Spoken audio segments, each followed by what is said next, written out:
मुझे पता नहीं था भैया कि दिल्ली में एक मेरे बड़े भाई बैठे हुए हैं।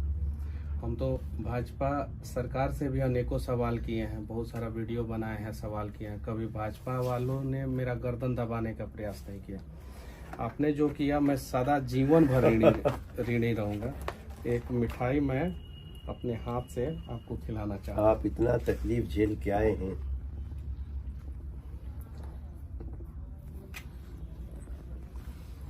हम आपके संघर्ष को सैल्यूट करते हैं और आपकी निष्ठा को, बिहार के प्रति आपके भाव को, और हम हमेशा आपके साथ हैं। देखिए, बीजेपी कभी भी मीडिया की स्वतंत्रता, निष्पक्षता को चैलेंज नहीं करती।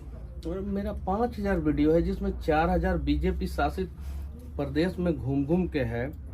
यूट्यूब पे सारा साक्ष्य है, प्रमाण है, कोई भी जाके देख सकता है। यूपी में, लेकिन आपकी बातों में दम है, आपकी दलील में दम है, उससे हमको सीखने की आवश्यकता है।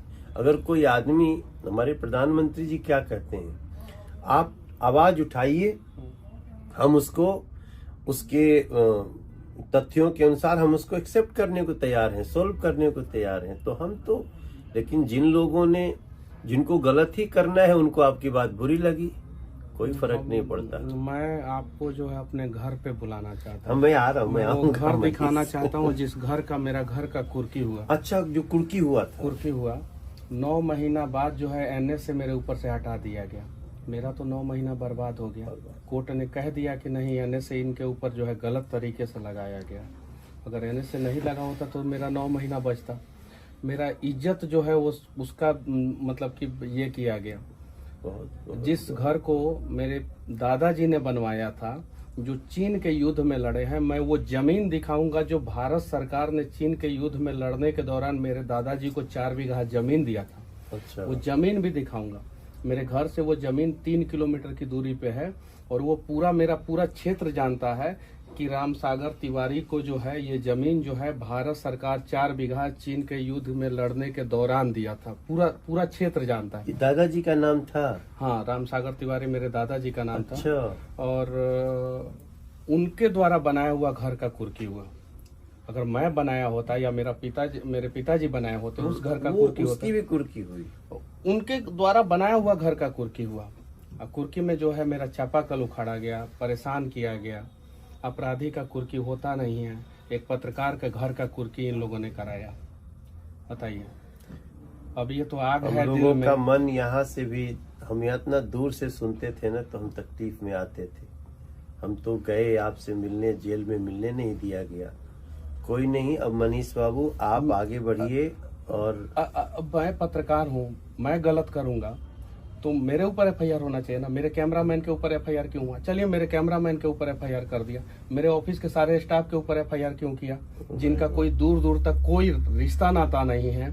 गरीब बच्चों को जो है मैं सिखाता हूँ, आगे बढ़ाता हूँ। मेरे ऑफिस में जितने काम करने वाले बच्चे हैं, दलित के बच्चे हैं, ओबीसी समाज के बच्चे हैं, स्वर्ण के बच्चे हैं, सब गरीब परिवार के बच्चे हैं।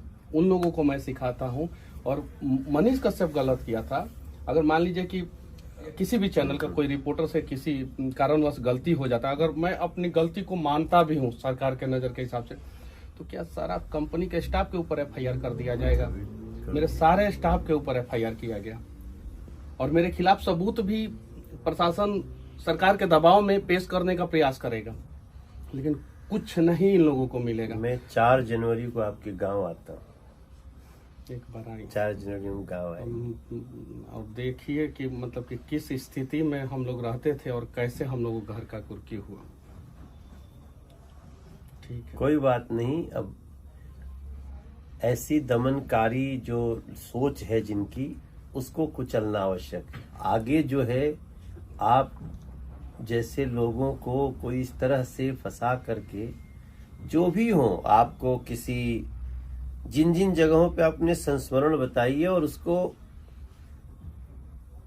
जिन्होंने जो किया है उसको सजा मिलनी चाहिए। ये लोकतंत्र है भैया। दमन करने वालों को सजा नहीं मिलेगी तो हम जवाब क्या देंगे किसी को? 15 केस में बेल लिया मैं।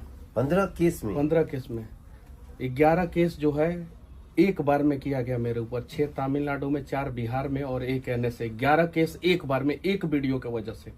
और वो वीडियो मैंने नहीं बनाया था, जिस आदमी ने बनाया था उससे दूर दूर तक मेरा कोई संबंध नहीं, ना कॉल डिटेल्स, ना कुछ मैच नहीं किया। किसी आदमी ने बनाया, उसके वजह से मेरे ऊपर।